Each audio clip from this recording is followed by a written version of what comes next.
বর্তমানে ইরানের যুদ্ধ সারা বিশ্বেই ছড়িয়ে গেছে। এমন পর্যায়ে ছড়ায় গেছে মানে বিষয়টা যে এখন মানুষ খাওয়ার টেবিলে বসে ডাইনিংয়ে বসেও এই গল্প নিয়ে মানে এগুলা নিয়ে আলাপ আলোচনা করে যে যুদ্ধ চলতেছে ইন্টারন্যাশনাল ব্যাপী।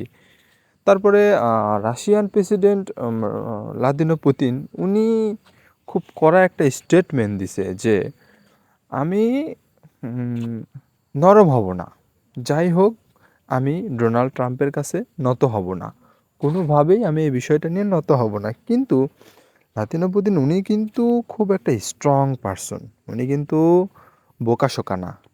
আর উনি যে কাজগুলা করেন কখনো এ যাবৎ আমরা দেখি না যে সে আনলিগেল কোনো কাজ করতে, লিগেল ওয়েতে সে তার মতন কাজ করে। এসে মানে এতদিন যাবৎ ইসলামের পক্ষে আছে এবং যারা লিগেল ওয়েতে আছে তাদের মানে তাদের সাপোর্ট করতেছে। So American president Donald Trump কিছু একটা শর্ত দিছে যে সারা বিশ্বে যদি এভাবে যুদ্ধ চলতে থাকে তাহলে তো তেলের ঘাটতি দেখা যাবে, সারা বিশ্বেও মানে জ্বালানির খুব সংকট দেখা যাবে। ইন্ডিয়াতেও তো তেলের সংকট, তারপর হচ্ছে নেপালে, তারপর হচ্ছে আশেপাশে এশিয়া মহাদেশগুলোতে মোটামুটি সব দেশগুলোতেই তেলের মোটামুটি ভালো একটা সংকট আছে। কিন্তু বাংলাদেশে সেই সংকটটা একটু বেশি, মানে জ্বালানির সংকটটা বাংলাদেশে একটু বেশি। এখন ইরানের কথা, যে ইরানের প্রেসিডেন্ট মারা যাওয়ার পর মানে ইসরায়েলকে কোনো ছাড় দেওয়া যাবে না। ইসরায়েলকে একের পর এক মিসাইল মারতেই যাচ্ছে। তারপরে হচ্ছে ওদের একটা নিউজ দেখলাম, যে নিউজে তারা বলতেছেন তাদের সঙ্গে নাকি একটা বৈঠকের ব্যবস্থা করা হয়েছে, কিন্তু সেই বৈঠকে ইরান কোনো কিছু জানাচ্ছে না। কিন্তু বৈঠকের যে একটা ব্যবস্থা করা হয়েছে, কিন্তু বৈঠকে ইরান যে নত হবে বা হচ্ছে ওদের বিষয় নিয়ে যে ওরা যে আর কিছু করবে না, মানে এই বিষয় নিয়ে কোনো কিছু করতেছে না। কিন্তু এদিকে আবার পাকিস্তান কিন্তু আবার অন্য ধরনের চিন্তাভাবনা ওর। পাকিস্তান এই দিকেও না ওই দিকেও না।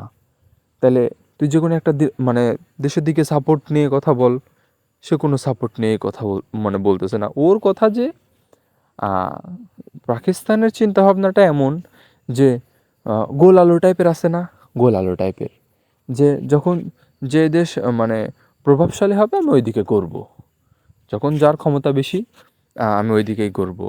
আবার আমার কাছে একটা জিনিস খুব গভীরভাবে ওদের কিছু মানে পোস্ট দেখে আমার একটা গভীরভাবে একটা জিনিস চিন্তা করতেছি, যে ওরা কি পাকিস্তানও কি তাহলে ইরানের মতন নিজেকে ক্ষমতাশীল হিসাবে দাবি করতেছে নাকি? আমারও বিষয়টা কিন্তু এমনই মনে হচ্ছে।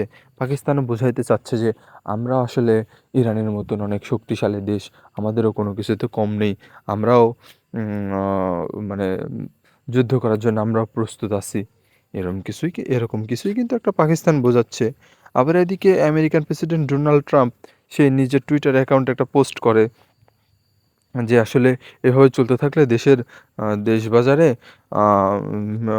যে আপনারা পোস্টে দেখতে পাচ্ছেন যে এভাবে যদি চলতে থাকে তাহলে সারা বিশ্বে মানে জ্বালানির ঘাটতি, তেলের ঘাটতি, আপনাদের বাসায় বসে বসে বিদ্যুৎ তৈরি করা লাগবে যদি আপনারা এভাবে যুদ্ধ করতে থাকেন। আর ইরান বলতেছে কোনো ছাড় নেই, আমাদের প্রেসিডেন্ট মারা গেছে, আমরা এর প্রতিশোধ নিয়েই ছাড়বো।